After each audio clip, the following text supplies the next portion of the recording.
Art, who are you? Yeah, so I'm Art Pearl. I'm the president of the United States Aquarium Association, better known as USAqua. We're a national advocacy group that works to protect the rights of aquarium keepers. So what does that mean? What is a national advocacy group? So a national advocacy group. So we represent the trade and the hobby to legislators and the general public who may not understand what we do and why we do it. So we explain the benefits of aquarium from, health. We as in like fish keepers, right? We as in fish keepers, as the larger aquarium hobby and the industry and trade that supports the hobby. Right. Yeah, that's who we are. That's the constituency that USAqua represents. Those are big words. You must be a lawyer. I am a lawyer, actually. Yes, I'm an attorney. Work in. So what do you do as a lawyer? Like, are you criminal defense or what? No, we do some a Fish and Wildlife Service and an importer like brings you in personally is what I mean. Yes, yeah, okay, me personally. So me personally, I do a lot of regulatory work and a lot of sort of international law with some of the CITES stuff, and most of it is focused on legislation and regulations, and sometimes policy as well. Okay. So, do you like it? I do. I love it. Yep. I grew up keeping fish. So I started keeping fish when I was about 8 years old. By the time I was 12, I was breeding cichlids and other things like that. Started working at a local independent pet shop at 15, and also joined my local aquarium club, the Louisville Tropical Fish Fanciers at 15, actually, in Louisville, Kentucky, just down the road from where we are now. So as I was getting done with undergrad, I didn't really know what I wanted to do. I wanted to work in with aquariums in some capacity. And working at a pet shop, I realized there's all these rules and regulations we're required to follow them. Some of them made a lot of sense. Some of them made no sense. And I realized that, people who go to law school don't tend to be people like us, right? Very, very few people who really understand what we do go to law school and become lawyers, but the lawyers are the ones who made the rules. So I said, well, I guess I'll go to law school. And so I did. I went to law school here actually in Lexington, University, Kentucky, and finished up law school, passed the bar, and now I'm working as for the industry and for the hobby to make sure that our rights are protected and that, reasonable policy is put in place. There needs to be some regulation, but that regulation should be effective at protecting what it was meant to protect, and it shouldn't be overburdensome or over restrictive on what we do. Okay. So this is a new group, right? Yes. Isn't it? Yeah, we were founded last year. Yep. So we were founded last year. We were actually already doing a bunch of work last year, but we officially launched around February of 2026. Or yeah, 2026. 26. Yeah. Hard. The time flies. It's hard to keep track. So you guys do freshwater? Yes, we do freshwater, marine, brackish, even anything that goes in an aquarium, right? And then we have a sister organization, the United States Association of Reptile Keepers, who I'm also an attorney for, who focuses on reptiles. And then the bird guys. So we have the United States Avicultural Association, USAvia, which will be hard launching soon, which will focus on parrots and other birds that are kept in aviculture. So why is this stuff important? So it's really important because, we spend our day with our fish and we love them, right? And we do that. But there's a lot of people in advocacy groups who really don't like what we do, who are opposed to us having fish. And we sort of have to work to counter that. There's also a lot of legislators and regulators who just don't understand what we do. And so they need education on why what we do is important and how we do it, and so they can best set policy that creates the best outcomes for everyone. So you guys fight for the rights of pets. That's exactly what we do. Yep, it's exactly what we do. Right? Yes. Okay. So this group, USAqua. You can scan the QR code if you want. Yep. And hopefully you can put a link in the and everything else. And let's sew this awesome shirt. Yeah. So when you sign up for membership, we have a freshwater shirt and a saltwater shirt. So on the front pocket it says USAqua. And on the back, we're going to do iterations of shirts. So this is the first one. This is the legalized arowana shirt. Because right now we actually have a initiative to legalize Asian arowana. So they're regulated under CITES. The rest of the world essentially gets to trade in them with proper permits and traceability. The United States, because of a law called the Endangered Species Act, which is inflexible, does not allow us to import them. So we are working to change that. We have a petition in with the government, and we're actually about to file a lawsuit because under the statute, they're required to answer our petition and they didn't. So we are currently working hard on that, and that will be filed soon. So that people can join this, right? And what does that Yep. do? What is So when getting you a join membership do? USAqua, so the biggest thing is there's two things we need. We need The members. biggest thing is you get this shirt. The biggest thing is you get that shirt. That's actually It's right. actually like a really nice shirt. I Very was comfortable. surprised. They're my favorite Like, I workout thought- shirts. really It's nice. really comfortable. So,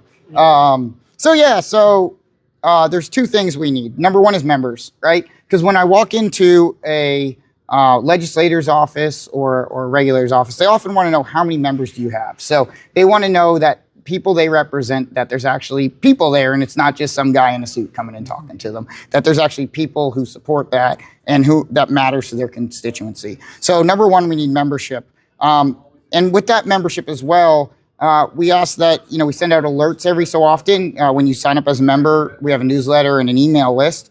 And when there's something going on in your area or nationally, we'll send out an email to you and hopefully you can get on there and send in a letter of support for whatever initiative we're working on. So that's number one. That's where membership's really important. Number two is money. Like we need money because, I'm in DC usually about once a month, sometimes once a quarter. That's unfortunate. And it's it's a nice place, but also it's got its pros and cons, I right? have a friend that lives there. Yeah, It's not and nice. so DC, so we go there very often. We'll talk to regulators and legislators, but that takes money. So any support you can give is really helpful. So how is this different from a lobbyist group? Because it sounds So- a lot like a It is a lot like a lobbyist group. So we're a 501c6 trade organization. Okay. We essentially are a lobbyist group.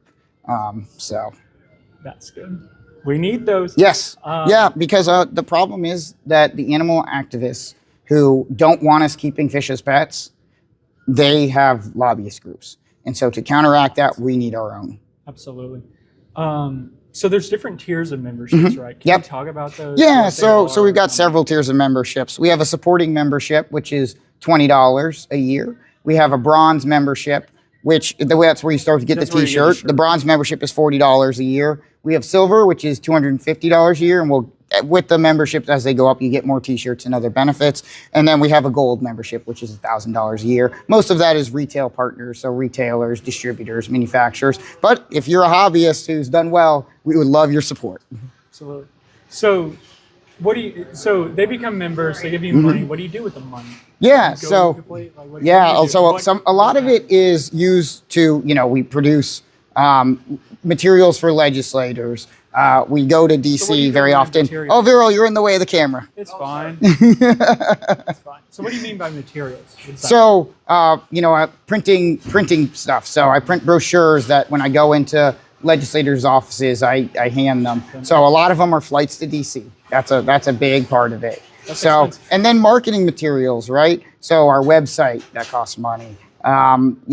Every time I have to ship a shirt, that costs money. All that stuff, it just takes money. So you guys are fully funded by, We're fully funded by the hobby and the industry. Yep. so it's a grassroots type of thing? going on? Absolutely, That's absolutely. cool. That's really Yeah, cool. most of our members, we have plenty of retail members, plenty of small business members, and plenty of hobbyist members who just understand that if we don't have retail pet shops, if we can't import certain species, if we can't take certain species across state line or even possess certain species, it's going to be a problem. We're not going to be able to do what we want. So why is having pets important? Having pets is Because important a for lot of people so don't many like reasons. having pets. So many reasons. So, there's health benefits to having pets. We have extensive data. There's educational benefits. What's the benefits to the animals? To the animals, yeah. So there's a ton of conservation benefits, right? We were just in Omar Dominguez's talk about the fish arc and how the godiids, Mexican split fins, that they were extinct in the wild. And the brood stock that was used to restock those populations that have now been reintroduced in the wild, those were kept by people like me and you. And so we are the arc of a lot of these species where in the wild, in their natural habitat, they no longer exist or they're very, very threatened. And so we are that. The other thing we are is, even with fish that may not be threatened in the wild or may not be suitable for reintroduction, the animal keepers, us, the fish keepers, we are really, really good at innovating husbandry, right? Figuring out the biology of the fish, how they breed, what requirements they have, which is later used by scientists to then work on them in either research or conservation. So even if this fish is, or its offspring are never going to be released back into the wild, that research component, that innovation that aquarists are actually the number one people working on, that's so important, right? If you look at things like coral restoration, so in the Florida Keys and other places, almost all of the technology, if you work into these labs working on that restoration, almost all of that technology comes from the aquarium hobby. These are off-the-shelf products like lighting, like pumps, filters, things like that, that are available because of the aquarium hobby and because of the scale. So the research and development that's done for this hobby plays into that and allows that to be done at a much reduced rate than if they had to make that stuff from scratch. So really important. And we could talk for days on the different things like that. Absolutely. But this group is, despite what it kind of seems like, is extremely important for conservation. I'm a big conservation guy. That's why I'm conserving this shirt right now. That's why he looks so nice. We got the juxtaposition.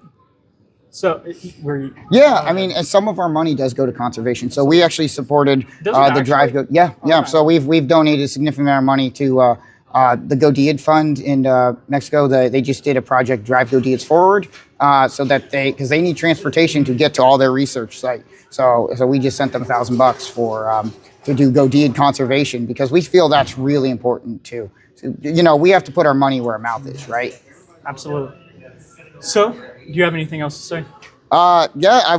We appreciate any support. Definitely go sign up for our newsletter. That's completely free. But please also, if you can, become a member. Join the Aquarium Nation with USAqua. I'm going to be giving away a membership. That will work, right? Yeah, absolutely. Yep. We can absolutely make that work. All right. So I'm going to be giving away a membership. Just put, I don't know, a comment or something, and I'll do a drawing, and I'll email you probably.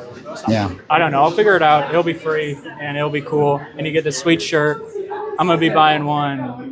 Bye-bye. Yeah, thank you very much. Thank you. Thank you. I appreciate it.